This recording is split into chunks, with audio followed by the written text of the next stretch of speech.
বাজলো সোনার বাজলো রে সাগেলো শুভ তিথি, রাজার ঘরে ছোট্ট রানী এলো ওয়াইনবতী, এলো রানী ওয়াইনবতী। হাজার আলো ৬টি রানীর ছিল না সন্তান, ওয়াইনবতীর কোলালোতে মিলল সমাধান। বছর যেতেই জন্ম নিল ৭ ছেলে ১ মেয়ে, খুশির আকাশ হঠাৎ কালো মেঘে গেল ছেয়ে। কেটে যায় জ্বলে পুড়ে বাকি ৬টি রানী, যুক্তি করে ঘটায় ওরা ৭ কুমারের হানি।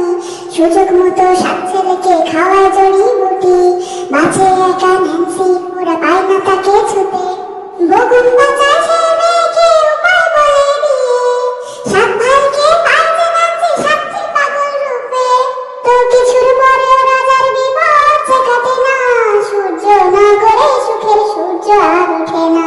হিংসা বিবাদ বিচ্ছেদ আর পাগলের কাহিনীতে, ন্যান্সি বলছি পারবে ৭ পাগলকে জাগাতে।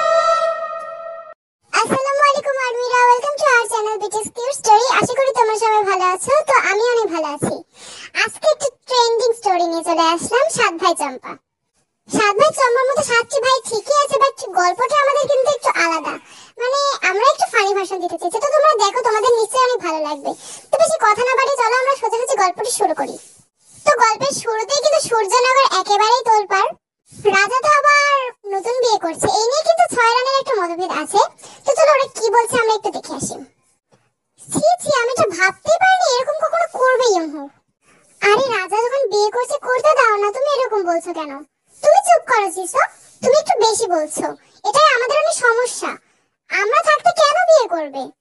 হ্যাঁ, লিসা কিন্তু একদম ঠিক বলেছে। আরে তুমি তো কিছু বলো আয়ু, তুমি তো বড়, তোমার কথা তো অবশ্যই শুনবে রাজা।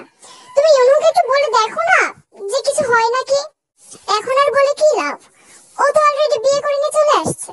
তাতে কি হয়েছে? তোমাদের তো খুশি হওয়া উচিত যে আমাদের আরো একটা বোন আসছে। আসতে দাও না। রানী, আপনার কথাটা না আমার একটু সুবিধা লাগলো না। আপনি কি একটুও দুঃখ পাননি? না ইজি, দুঃখ পাওয়ার কি আছে এতে? বাদ দাও, আসতেই দাও না ওদের। এখানে কিন্তু রানীরা একে অপরের সাথে কথা বলছে। তো বন্ধুরা, তোমাদের একটু পরিচয় দিয়ে দিই আমাদের বাকি ৬টি রানীর। ইনি হলেন আইয়ু, এ হলো সবার চেয়ে বড় রানী, মানে রাজা ইউনহোর প্রথম স্ত্রী। আর এই হলো ইয়েজি, আইয়ুর খুব সুন্দর, মানে খুব ভালো একটা খাসদাসী। আর এই হলো সুজি, আমাদের দ্বিতীয় রানী। আর এই হলো লিসা, যে হলো তৃতীয় রানী। এও কিন্তু আইয়ুর মতোই ভয়ানক, কিন্তু আইয়ু তো চাচ্ছিল যে ও আরেকটা বোন পাক। তো যাই হোক, এই হলো রোজ, ৪ নম্বর রানী। আর এই হলো জেনি, যে ৫ নম্বর রানী। আর সব শেষে হলো জিসো, মানে বর্তমান ছোট রানী। কিন্তু তোমরা যেহেতু শুনেছো যে এখন ছোট রানী হিসেবে অন্য একজন আসছে, তো কি আসছে চলো আমরা তাড়াতাড়ি একটু দেখে আসি। রানী রানী, তাড়াতাড়ি চলুন, ওরা চলে এসেছে। বরণ কি আপনিই করবেন? হ্যাঁ, আমি করব না, আমার ছোট বোন এসেছে, তাহলে তো বরণ আমাকেই করতে হবে। এই চলো সবাই। মানে নতুন রানীকে তার মানে বড় রানী বরণ করবে? তো বেশ ভালো তো। ওরা ৬ জন কিন্তু তৈরি হয়ে, সাথে কিন্তু এজেও ছিল, ওরা সবাই মিলে গেল ছোট রানীকে বরণ করতে। ওদেরকে একসাথে দেখে কিন্তু রাজা ইউনহো অনেক খুশি। আরে বাহ, আমি অনেক খুশি হলাম যে তোমরা তোমাদের ছোট বোনকে বরণ করতে এসেছো। তার মানে আয়ু, বুদ্ধিটা কি তোমার ছিল? একদম ঠিক ইউনহো, বুদ্ধিটা মানে এটা আমারই ছিল। আমাদের ছোট বোন আসছে যে, ওকে আমরাই তো বরণ করব, অন্য কেউ কেন করবে? তো আমরা রাজার ছোট রানীর পরিচয়টা একটু দিয়ে দিই। এই হলো বর্তমান ছোট রানী ওয়াইন। স্বভাব চরিত্র খুবই সুন্দর, আর তাছাড়া অনেক শান্ত। আর দেখতে তো বুঝতেই পারছো কত সুন্দরী। সব থেকে বড় কথা হলো রাজা যে বাকি ৬টি রানী, ওরা কোনো না কোনো রাজ্যের রাজকন্যা। কিন্তু ওয়াইন কিন্তু মোটেও সেরকম কোনো রাজকন্যা ছিল না। ও বরং বনবাজারে ঘুরে বেড়ানো একটা ছোট আর সাধারণ একটা মেয়ে। তো সেদিনের মতো কিন্তু সবকিছু রেডি করে সবাই চলে যায়। আর ৬টি রানী কিন্তু মুখ দেখে বোঝা যাচ্ছিল ওয়াইনকে পেয়ে অনেক খুশি। আর ইউনহো এটা দেখে অনেক আনন্দ পেয়েছে যে ওরা এবার ৭ জন একসাথে মিলেমিশে থাকবে। যেহেতু তোমরা সবাই জানো যে ৬টি রানীর কিন্তু কোনো সন্তান নেই, তাই কিন্তু রাজা আবার ওয়াইনকে অর্থাৎ ৭ম রানীকে বিয়ে করেছে। যেহেতু রাজার বংশধরের অনেক প্রয়োজন, কেননা এত বড় রাজ্যে কে ভোগ করবে, সেই কারণে কিন্তু যতই হোক ওকে কিন্তু বিয়ে করতেই হতো। তো এটাই কিন্তু আমাদের রাজার কোনো দোষ নেই। তো সেদিন রাতের বেলা ঘরে একা একা বসে আছে ওয়াইন। ইউনহো কিন্তু তখন আসেনি। জানালার পাশে একা একা বসে হঠাৎ সে দেখলো একটা পাখি উড়ে আসছে। আরে নয়না, তুমি তুমি এসেছো? আমি জানতাম তুমি আসবে। তুমি রাজ্যটা চিনলে কিভাবে? ও, বুঝেছি, তার মানে তুমি আমাকে অনুসরণ করছিলে। এটা অনেক ভালো লেগেছে। আমি জানি নয়না, এখন হয়তো আমি আর বনে বনে ঘুরে বেড়াতে পারবো না, তবে তুমি চিন্তা করো না। আমার যদি কোনো মেয়ে হয় তাহলে তাকেও আমি তোমার কাছে পাঠিয়ে দেব। আর তাছাড়া আমার 6টি বোন আছে না, ওদের সাথে আগে আমি মেলামেশা করিনি, তারপরে মাঝে মাঝে আমি ওদেরকেও নিয়ে আসবো তোমার সাথে দেখা করানোর জন্য। কি বললে? ওদের সাথে দেখা করবে না? নয় না, এটা কিন্তু ঠিক না। হ্যাঁ, ওরা একটু ভয়ানক টাইপের, কিন্তু ওরকম না, ওরা 6জন অনেক ভালো। আমি আজকে দেখলাম তো। ওয়াইন, তুমি কার সাথে কথা বলছো? হ্যাঁ, আরে আপু, আমি দুঃখিত, ও একটা পাখি। তুমি কি ওর সাথে কথা বলছিলে? মানে তুমি ওদের সাথে কথা বলতে পারো? হ্যাঁ, আমি প্রাণীদের ভাষা মানে পশু পাখিদের ভাষা বুঝতে পারি। সত্যি বলছো? ও আচ্ছা, বুঝলাম। তার মানে তুমি এমনি ওদের সাথে কথা বলছো? না না, আমি সত্যিই ওদের ভাষা বুঝতে পারি। আচ্ছা ঠিক আছে, আমি তো তোমার সাথে পরিচিত হতে পারলাম না। হ্যাঁ, আমি হলাম আয়ু, রাজার বড় রানী। তবে কি বলো তো, এখন আমি বড় রানী হিসেবে কেউ খুব একটু সম্মান দেয় না, কেননা এখন রাজার ভাগ তো অনেকের। আমি ঠিক বুঝলাম না তোমার কথার মানে। না, সেরকম কিছু না। শুভরাত্রি। কিছুদিনের মধ্যে তুমি 8ম রানীর জন্য অপেক্ষা করবে। 8ম রানী? কিন্তু কেন? আমি থাকতে 8 নম্বর রানী কেন আসবে? তাহলে আমি থাকতে তুমি কেন এসেছো? আমি মজা করলাম। যাই হোক, শুভরাত্রি, সকালে আবার দেখা হবে। তো এই বলে কিন্তু আয়ু চলে যায়। মানে আয়ুর এসব কথাবার্তা কিন্তু ওয়াইন কিছু বুঝতে পারে না। সবাই কিন্তু ভাবলো যে 8ম রানীর প্রয়োজন হবে, বাট না, 7ম রানী থাকতে তো আর 8ম রানীর প্রয়োজন হয় না। এভাবে কিন্তু 1 বছর যেতে না যেতে রানীর 7টা ছেলে এবং 1টি মেয়ে হয়, অর্থাৎ 8ম রানীর কিন্তু কোনো দরকারই হয় না।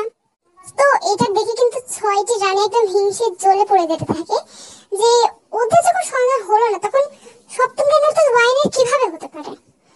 তো সেদিন রাতের বেলা রাজা ইউনহো কিন্তু অনেক খুশি। আমি সত্যি অনেক ভাগ্যবান ওয়াইন। আমি প্রথমে যদি তোমাকে পেয়ে যেতাম তাহলে আমার আর বাকি 6টা নিয়ে বিয়ে করা লাগতোই না। এখনো যদি পারতাম ওদেরকে আমি, থাক বাদ দাও। না ইউনহো, তুমি এরকম বলছো কেন? ওদেরও তো তুমি এই আশায় বিয়ে করেছিলে, মানে ওদেরকেও তো তুমি ভালোবেসে বিয়ে করেছো, তাই না? এখন যদি ওদেরকে তাড়িয়ে দাও, কোনো দরকার নেই, তাতে কি হয়েছে? আমিও যদি এখানে একা একা থাকতাম আমারও তো একা লাগতো, আমারও তো খারাপ লাগতো। ওরা তো আমার 6টা বোনের মতোই, আমি ওদেরকে বোনের মতোই ভালোবাসি। আর দেখো, আমার সন্তানরা মানে এরাও মনে হয় খুব পছন্দ করেছে ওকে, মানে ওর 6 রানীকে খুব পছন্দ করেছে। হ্যাঁ, ঠিক বলেছো। আর তাছাড়া এদের সবাইকে তোমার একা সামলানো কঠিন হয়ে যাবে।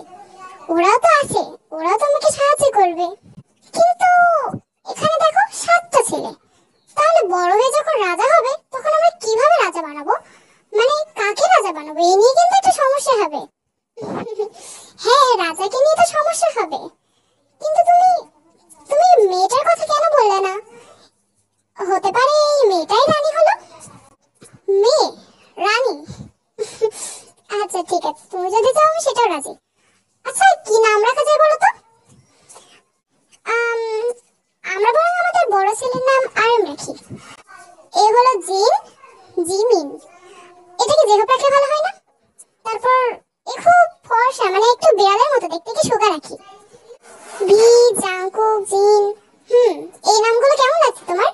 দেখো, আমি কিন্তু সবার নাম দিয়ে দিয়েছি। আমার মনে হয় এই নামই এদেরকে ভালো লাগবে। হ্যাঁ, এই 7জনকে তো অনেক ভালো লাগছে, মানে এই নাম খুব মেয়া নিয়েছে। আর দাঁড়াও, মেয়েটার নাম আমি রাখবো। এই বরং ন্যান্সি।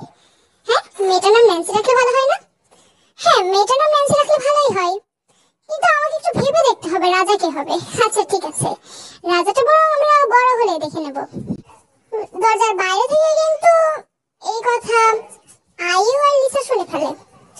আমিও দেখবো তোমরা 7 ছেলেকে কিভাবে রাজা বানাও। আমিও খুব ভালোভাবে দেখে নেবে ইউনহু, তুমি যেটা করলে এটা খুব খারাপ করেছো। আমরা থাকতেও তুমি আরেক জনকে বিয়ে করলে।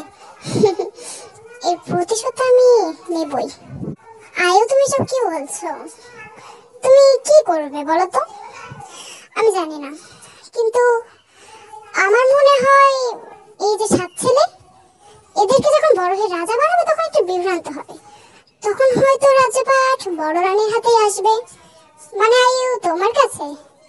তাহলে তো আমাদের 6 জনের পথ একদম ঠিক, একদম ঠিক বলেছো। যাই হোক, তাড়াতাড়ি চলো, ওদেরকে ভালো থাকতে দাও। এভাবে দেখতে দেখতে আরো 20টা বছর পার হয়ে যায়।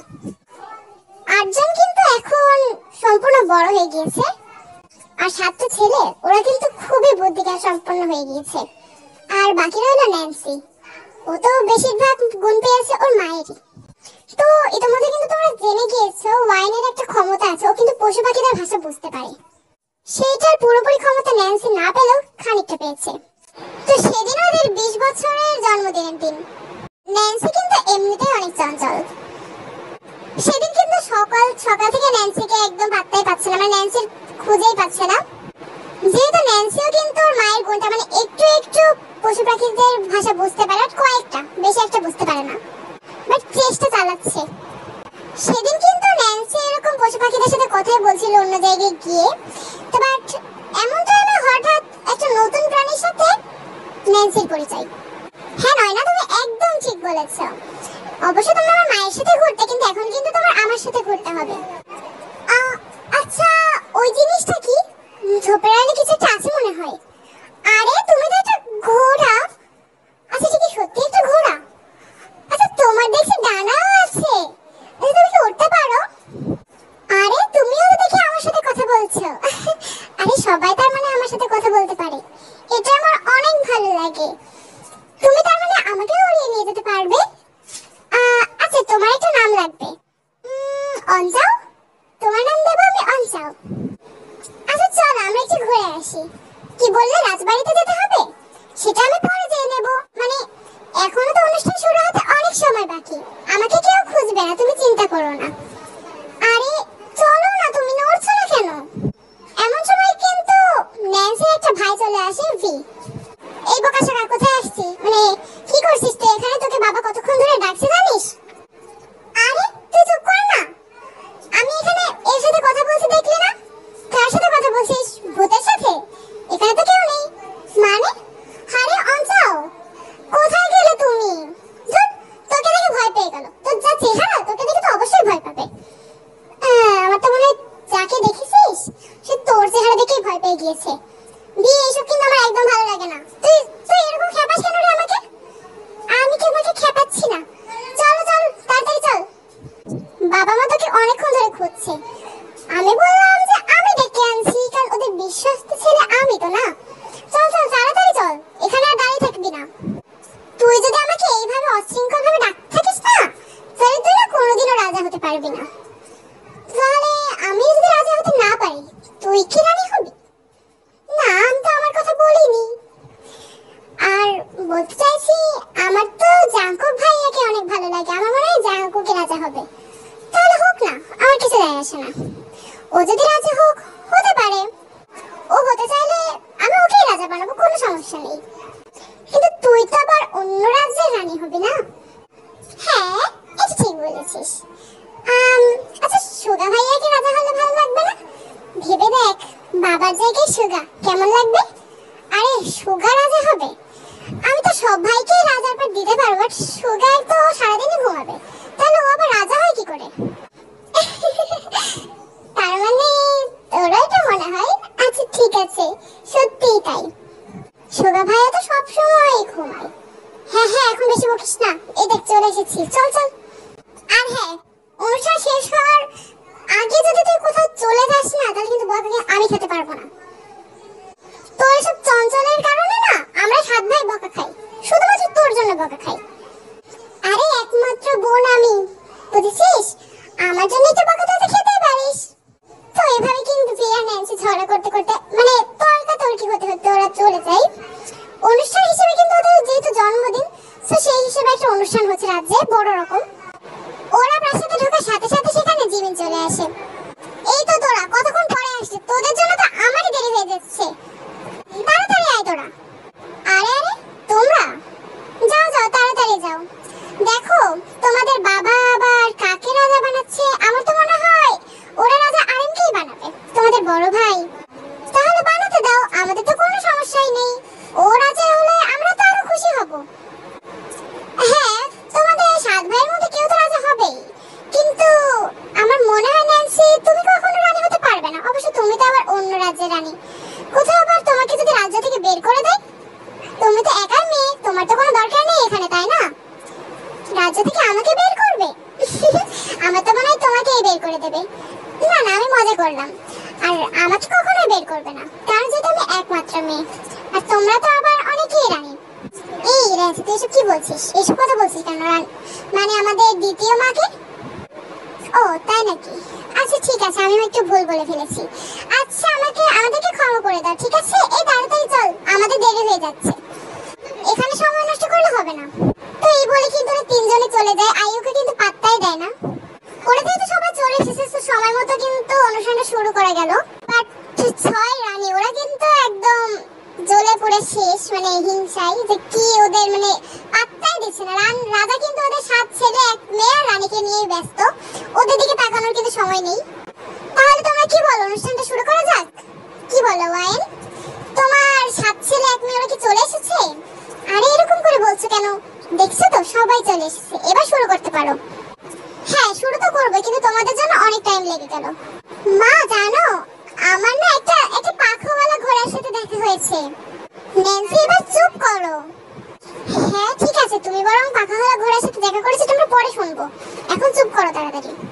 তো ঠিক আছে, শুভ জন্মদিন সোনারা। এখন আমি ভাবছিলাম তোমরা অনেক বড় হয়ে গিয়েছো, তাই এবার একটা রাজা ঠিক করার দরকার। তো বড় ভাই আরেম যেহেতু, তো তুমি কি রাজা হতে চাও? বাবা তুমি যাকে চাইবে তাকেই রাজা বানাতে পারো। এখন আমার নিজেরও রাজা হতে কোনো সমস্যা নেই, আর আমার অন্য ভাইয়েরা যদি চায় তাতেও আমার কোনো সমস্যা নেই। যদি অন্য ভাইয়েরা রাজা হতে চায় তুমি তাদেরকেই রাজা বানাও। আরে না না আরেম, কি বলছো? তুমিই রাজা হও, আমরা কেন রাজা হব? তুমি তো বড় ভাই। আর তাছাড়া তোমরা বরং অনুষ্ঠানটা একটু তাড়াতাড়ি শেষ করো, আমি না একটু ঘুমাতে যাবো। যাই হোক, আমার মনে হয় আরেমই রাজা হওয়া ভালো। আরে সুগা একদম ঠিক বলেছো বাবা, তুমি আরেমকেই রাজা বানাও। বাবা আমি বলি তুমি বরং ন্যান্সিকে রানী বানাও। বিয়েটা কি ধরনের কথা? মানে ন্যান্সিকে রানী বানাবো? তুমি কি নিশ্চিত? আর ন্যান্সিকে রানী বানালে রাজা হতে কেউই আসবে না, তাই ন্যান্সিকে অন্য রাজ্যেরই রানী হতে হবে। তাই এই রাজ্যের জন্য তোমাদের 7 জনের ভিতরেই কাউকে রাখবে। ও তাও তো কথা, আমি ভেবেছিলাম ন্যান্সি রানী হলে হতে পারে। আরে ভাইয়া বাদ দাও না, আমার রানী হয়ে কোনো ইন্টারেস্ট নেই। শোনো ইউনহো, আমার মনে হয় আপাতত কাউকে রাজরানী বানিও না, আমরা তো আছি। আমরা আগে থাকি, তারপরে ওরা যারা নিজেকে যোগ্য মনে করবে সেই রাজা কিংবা ন্যান্সি হলে রানী হবে, বুঝেছো? আপাতত এখন যে অনুষ্ঠানটা হচ্ছে সেটাই মনোযোগ দাও। তুমি হয়তো ঠিকই বলেছো না, মানে ওয়াইন, আপাতত রাজা রানীর বিষয়টা বাদ দেই। ওরা তো কেউই রাজা হতে চাচ্ছে না, সবাই একে অপরকে বানাতে চাইছে। ওদের কথা মতো কিন্তু জন্মদিনের অনুষ্ঠানটাই পালন করা হলো, যেহেতু রাজা রানী মানে রাজা বিশেষ করে চাইছিল অভিষেকটা আজকেই করিয়ে নিক, মানে কারো একজনকে রাজা তো হতেই হবে, কিন্তু এক ভাই চাচ্ছে ও হোক, আরেকজন চাচ্ছে না ও হোক। আর ন্যান্সি তো রানী মানে মেয়ে, ওকে তো কেউ রাজা বানাবে না, ওকে তো অন্য রাজ্যে রানী হতে হবে। তো এই নিয়ে কিন্তু একটা কনফিউশন ওদের সবার ভিতরে হলো। 6 রানীকে কিন্তু কেউই শুনলো না যে কে রাজা হতে চায় বা রানী হতে চায়। তো আইয়ু কিন্তু ভেবেই রেখেছে যেহেতু 7 জনের ভিতরে এরকম একটা ঝামেলা হচ্ছে, তাই লাস্টে কিন্তু রাজ্যপাল বড় রানীর হাতে আসবে। এই আশায় কিন্তু আইয়ুরা সহ বাকিরা সবাই বসেছিল। তো সেদিন রাতের বেলা কিন্তু 6টি রানী সহ দাসীরা মিলে সবাই একটা গোল মিটিং বাঁধিয়ে দিয়েছে যে এটা কি হচ্ছে, ওদের থেকে পাত্তাই দিচ্ছে না। এটা অসম্মানের বিষয়, এটা বড় রানীর সাথে, এটা আমার একদম ভালো লাগছে না। ওরা খুব বার বেড়ে গিয়েছে। আইয়ু তুমি তো কিছু একটা করো, তুমি এরকম থাকলে কিন্তু হবে না। হ্যাঁ আইয়ু লিসা একদম ঠিক কথা বলেছে, তুমি কিছু একটা করো, ওই 7 জনের একটা ব্যবস্থা করো। আর ন্যান্সির কথা বাদ দাও, ওকে পাত্তা দেওয়ার কোনো লাভ নেই, ও কিছু করতে পারবে না। আমাদের ওই ছাত্র ছেলে, ওদেরকে নিয়ে ভাবতে হবে। একটু শান্ত হও, আমি কি ওদের নিয়ে ভাবছি না নাকি? কিছু তো আমাদের অবশ্যই করতে হবে, তবে যা করতে হবে তাড়াতাড়ি, তারপরে দেখবে আমি যা করব না শেষে আমাদের ছাড়া অন্যদিকে তাকানোর কথাই ভাববে না ইউনহু। মানে তুমি কি কিছু বানিয়ে রেখেছো? ও আমাদেরকে বলো না, কি কি ভেবেছো তুমি? আপাতত আমি কিছু ভাবিনি, তো যেটা ভাবার সেটা আমি অনেক তাড়াতাড়ি করে ফেলবো, তোমরা চিন্তা করো না। আমাদের যেখানে আমরা আছি সেখানে ওরা থাকতে পারবে না। এই আইয়ুব আবার কি ষড়যন্ত্র করছে, তো ওরা কিন্তু এরকম মানে কথা বলতে থাকে একে অপরের সাথে। তো পরদিন সকালে ইয়েজি কিন্তু প্রথমে আরিনকে ডাকতে যায়। এভাবে কিন্তু ইয়েজির একটা কাজ আছে, সকাল সকাল কিন্তু ওরা সাতজন সহ ন্যান্সি সবাই উঠে পড়ে। ওরা সবাই কিন্তু এমনিতেই উঠে পড়ে, বাট এবার কিন্তু উঠলো না সকাল সকাল। তো সেই কারণে ইয়েজিকে ডাকতে যেতে হলো আরিনকে। আরে বড় রাজকুমার, তাড়াতাড়ি ওঠো না, তুমি তো সবসময় তাড়াতাড়ি উঠে পড়ো, আজ উঠলে না কেন? আরে ঘুমোতে দাও না মাসি। ও মাসি না, আরে ঘুমোতে দাও না আন্টি, কি হয়েছে, একটু ঘুমাই। আন্টি আরে তুমি তো সবসময় এইভাবে কথা বলছো কেন তুমি? আরে দাদিমা এরকম বলছো কেন, একটু শুতে তো দাও। এখন রাতে ডাকছো, যাও যাও যাও, সকাল হয়েছে এখনো, এখন তো কেবল বিকাল, যাও। কি এবার আন্টি থেকে দাদিমা হয়ে গেলাম? আরে নানি যাবে তো তুমি? কি এখানে দাঁড়িয়ে দাঁড়িয়ে আমার মুখ দেখছো? আমাকে দেখে কি তুমি তুমি মানে আমাকে কি পছন্দ হলো তোমার? বিয়ে করতে চাও আমাকে? হ্যাঁ এবার আবার নানি আর বিয়ে? তুমি সব কি বলছো রাজকুমার? আমি এখন যাই, তুমি বরং তাড়াতাড়ি উঠে পড়ো, পাগল হয়ে গেছে নাকি? তুই ভাবতে ভাবতে ইয়েজি কিন্তু বেরিয়ে পড়লো। উফ এই আরিনের মাথা মনে খারাপ হয়ে গিয়েছে, কি জানি আমি বরং জিনকে ডেকে আসি। হ্যাঁ জিন, তোমার মাথায় তো ফুল কেন? আর তোমাকে মেয়েদের মতো লাগছে কেন? তুমি এটা কি করেছো? আর এই জামাটা, এটা না ন্যান্সি রাজকন্যা, তুমি এই জামা কি করছো? আরে আন্টি তুমি এরকম বলছো কেন? আমাকে সুন্দর লাগছে না দেখো? অবশ্য আমি তো অনেক সুন্দর আর আমি এটা জানি। তুমি এখানে কি করছো? এইভাবে কেউ আমার ঘরে ঢোকে নাকি? যত হোক আমি কিন্তু এই রাজ্যের রাজকন্যা, আমি দুঃখিত, আমি এই রাজ্যের রাজকুমার। ইস তুমি একটু তাড়াতাড়ি মানে চোদ না কই ঢুকবে তো? এইসব কি হচ্ছে? তোমার মাথাটা গেছে নাকি? তুমি এরকম করে কথা বলছো কেন? আর জিন, জিন বিছানা থেকে নামো, তুমি এরকম বিছানার উপর দাঁড়িয়ে আছো আর মেয়েদের জামা কাপড় ফুল মাথায়, এসব কি? এরকম একটা ইয়েজি কিন্তু জোরে জোরে কথা বলছিল, তো শুনে কিন্তু সেখানে ওয়াইন চলে আসে। আরে ইয়েজি কি হয়েছে, তুমি এইভাবে কথা বলছো কেন? আর জিন এসব কি? তুমি এর উপর উঠে আর মাথায় ফুল, ন্যান্সির জামা, কি এসব? দেখুন না রানী, দেখুন না ছোট রানী, আমি বুঝতে পারছি না আপনার ছেলেরা পাগল হয়ে গেছে। আর আমার কিছু ফালতু বকছে, আমার ছেলেরা পাগল হয়ে গেছে। জিন এক্ষুনি নেমে আসো, তুমি এখানে দাঁড়িয়ে দাঁড়িয়ে কি করছো? লা লা লা লা লা লা, মা দেখো আমি কত সুন্দর নাচতে পারছি। আরে আন্টি দাদিমা তুমিও এসেছো, দেখো আমি কত সুন্দর নাচ শিখে গেছি মা। আহ এটা কি ধরনের জামা? যাই হোক তুমি সব কি করছো? আর নাচ, তুমি তো নাচতে পারো এটা আমি জানি, তুমি সুন্দর নাচো, বাট কিন্তু জামা কাপড়ের এই অবস্থা কেন তোমার? মা কি হয়েছে?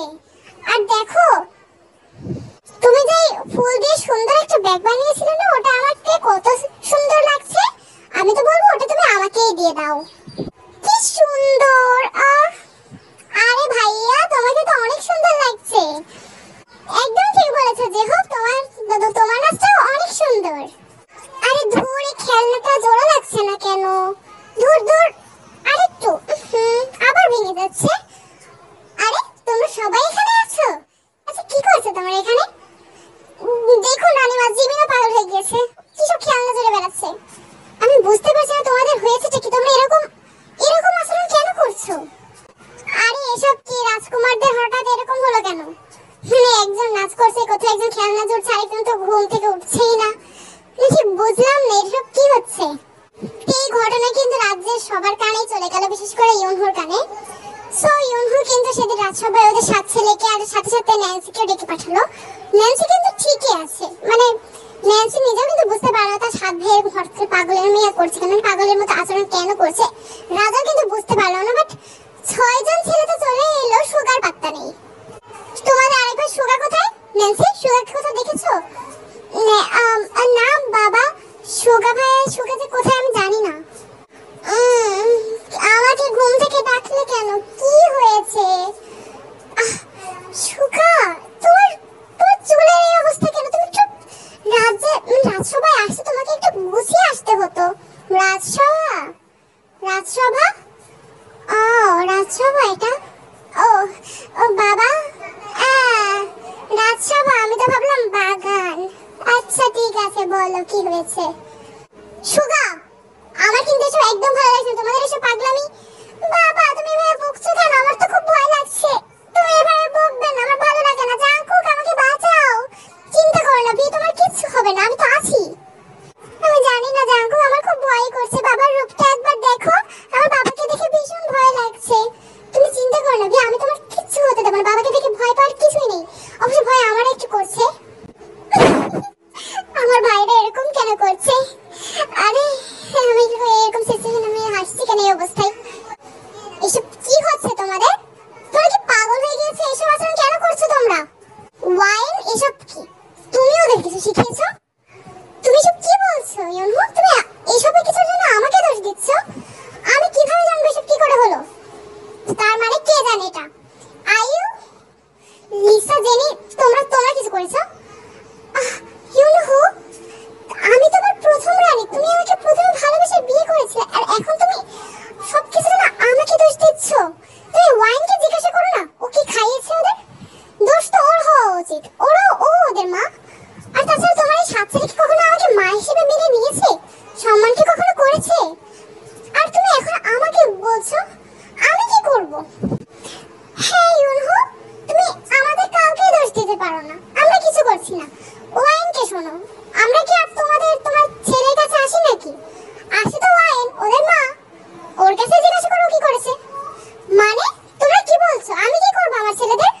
কই ন্যান্সি তো ঠিক আছে, ন্যান্সির তো কিছু হয়নি। আমি বুঝতে পারছি না ওরা কি করছে ইউনহু। যাই হোক, এই সমস্যার সমাধান আমার খুব দ্রুত চাই, নাহলে সমস্যা হয়ে যাবে। এবার দেখে যা করার আমাকেই করতে হবে। বুঝতে পারছি না আমার ভাইয়ের এরকম আচরণ হঠাৎ করে কেন করছে। আমি আমি এবার কি করি? আচ্ছা ঠিক আছে, এখন আমি জানি না আমার ছেলেদের কি হয়েছে, কে কি করেছে সেটা আমি জানি না। তাড়াতাড়ি তাড়াতাড়ি রাজবদ্ধকে, মানে যত দেশের যত ভালো ভালো বৌদ্ধরা আছে সবাইকে ডাকো। আমার ছেলেদের দেখাও। আমার কিছুদিনের ভেতরে আমার ছেলেদেরকে একদম সুস্থ অবস্থায় চাই, না সব রানীকে শাস্তি পেতে হবে। আর ওয়াইন, তোমাকেও। ওয়াইন সহ বাকি 6টি রানী কিন্তু একেবারে অবাক। আর বিশেষ করে ওয়াইনের এখানে ওর কি দোষ থাকতে পারে? মানে ওর ছেলেরা বলে কি দোষটা ওর? ইউনহু কিন্তু একেবারে রাগে বসে এসে বলেছে, বলে ওয়াইন কিছু একটা মনে করলো না, কারণ ইউনহু রেগে গেলে কিন্তু ওর কিছু মনে থাকে না। বাট যত বৌদ্ধরে ডাকা হোক না কেন, কেউ কিন্তু ওই সাত ভাইকে সুস্থ করতে পারছে না। সাত ভাইয়ের কোনো রোগী কিন্তু ধরতে পারছে না। আর তার জন্য কিন্তু সারা রাজ্যে একটা খারাপ মন্তব্য ছড়াতে থাকলো সবাই। তাছাড়া আর রাজ্যে কিন্তু সুখ একদমই নেই। মানে সূর্যনগর বলতে গেলে একদম ছায়া ঢেকে গেল। যে হুট করে কি হলো, মানে একেবারে রাজা রানী তো অনেক দুঃখী। রাজ্যের এরকম দ্রুত পরিবর্তন কিন্তু ন্যান্সির উপর একটা বড় প্রভাব ফেললো। ন্যান্সি বুঝতে পারলো না এটা হচ্ছেটা কি। ন্যান্সি এখন ওর রাজ্যের একটা রাজবৌদ্ধের কাছে গেল। ন্যান্সি জানে যে এই রাজবৌদ্ধটা নাকি খুবই শক্তিশালী, এমনকি অনেক আধ্যাত্মিক শক্তির উপর বিশ্বাস সহ বিভিন্ন অজানা শক্তি আর খারাপ শক্তি, ভালো শক্তি, তারপর অদৃশ্য কি সবই কিন্তু রাজবৌদ্ধ মানে সবকিছু জানে। আর এর খবর একমাত্র ন্যান্সি পেয়েছিল। ন্যান্সি কিন্তু এই খবর বাবা মাকে কেউ জানালো না, কারণ বলা যায় না, আত্মীয়র ভেতরেও কিন্তু শত্রু থাকতে পারে। এইভাবে ন্যান্সি একদিন একাই গেল ওই রাজবৌদ্ধের কাছে। রাজবৌদ্ধ মানে সেই রাজবৌদ্ধের নাম হলো বগুম।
অন্য জায়গা?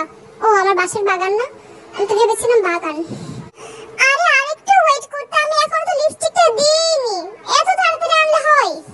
আচ্ছা ঠিক আছে, আমি বুঝতে পেরেছি এদেরকে এক একটা জিনিস খাওয়ানো হয়েছে, এই কারণেই এরা এরকম আচরণ করছে। বুঝেছো ন্যান্সি? আর এখন এটার সমাধান তোমাকেই খুঁজতে হবে। মানে আমার সাত ভাইকে কি খাওয়ানো হয়েছে? আপনি কি বলতে পারবেন ওগুলো কি? আমি চেষ্টা করছি। এক একজনকে এক এক ধরনের জিনিস খাওয়ানো হয়েছে, সবগুলো বিষাক্ত।